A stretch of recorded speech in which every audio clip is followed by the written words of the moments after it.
Hi everyone. Today we are moving on to the second module, that is DC motor. You know that electric motor is a device which converts electrical energy into mechanical energy. So in the figure, the block diagram representation of the motor is given. So here the input energy is the electrical energy and the output energy is the mechanical energy. So a DC motor converts DC electric power to a DC motor converts DC electric power to mechanical power. Okay. So construction wise, there is no difference in the construction of a DC motor and a DC generator. In fact, same machine can be used as a motor or a generator. Next is the working principle of DC motor. So a DC motor works on the principle that whenever a current carrying conductor is placed in a magnetic field, it experiences a mechanical force. And the direction of this force is given by Fleming's left hand rule. And its magnitude is given by F is equal to BIN. So in the figure,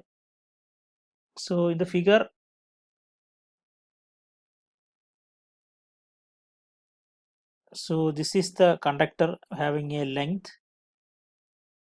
This is the conductor having a length L. It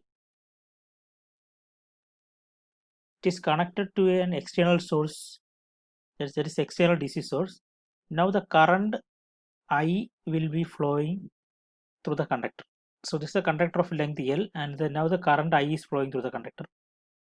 So then, and the conductor is placed in a magnetic field of flux density B. So it is placed in a magnetic field. The flux density, these are flux line. So it is placed in a magnetic field of flux density B. Now the force experienced by the conductor is given by B into I into L.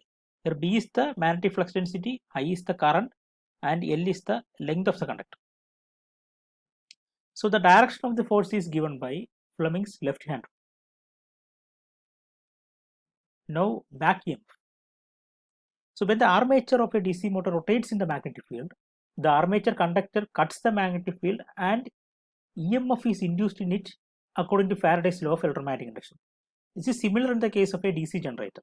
So similar to DC generator, an EMF is induced in the motor as well. So the direction of the induced EMF is given by Fleming's right hand rule, and it is opposite to the applied voltage. As the induced EMF is opposing the applied voltage, it is also known as back EMF or counter EMF, and it is denoted by EB. So EB is given by the same voltage equation of the generator, that is phi Zn by 60 into P by A.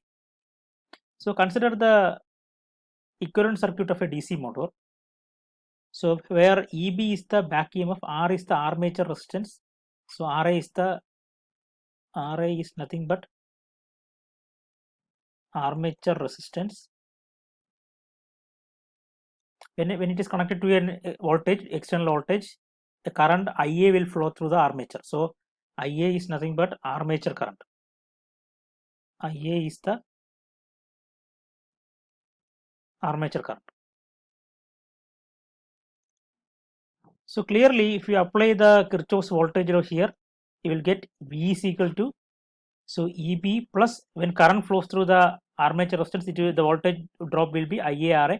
So V is equal to EB plus IARA, where EB is the back EMF, IARA is the voltage drop across the armature winding.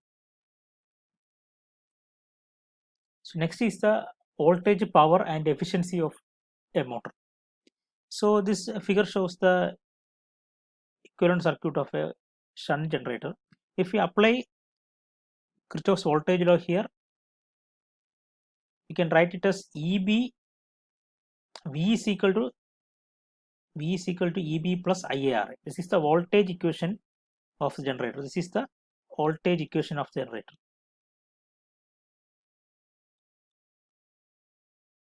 So the difference from the generator equation is that the plus becomes minus in the case of generator, and in the case of a motor, this equation becomes V is equal to EB plus IARA. Okay, where V is the applied voltage, EB is the back EMF, IA is the armature current, and RA is the armature resistance. If we multiply this equation by IA, that is, this becomes V into IA plus EB into IA, V into IA equal to EB into IA plus IA square RA. So V into IA, voltage and current, is the power. So this is the V into IA is the input power. So V into IA is the input power. IA square RA is the loss. So V into IA is the, so we can write it as input power to the armature. So IA square RA is the copper losses, and EB into IA is the actual power, that is the actual power in the output of the motor, that is the mechanical power developed. So this EB into IA is converted to mechanical power. So here the V into IA is the input power, IA square RA is the armature copper loss, and EB into IA is the actual power in the output of the motor. That is, this EB into IA is converted to, this EB into IA is actually converted to mechanical power. That is why it is also called electrical equivalent of mechanical power. So remember, V into IA is the input power to the armature, IA square RA is the copper loss, and EB into IA is nothing but the electrical equivalent of mechanical power developed in the motor. Okay. Now the efficiency of a motor. As you know, the efficiency of the motor is output power by input power, where output is, as you know, output power of a motor is mechanical power. Here the electrical equivalent of mechanical power is EB into IA. So, and our input power is V into IA. So the efficiency becomes EB by V. So if you consider it in percentage, then EB by V into 100%.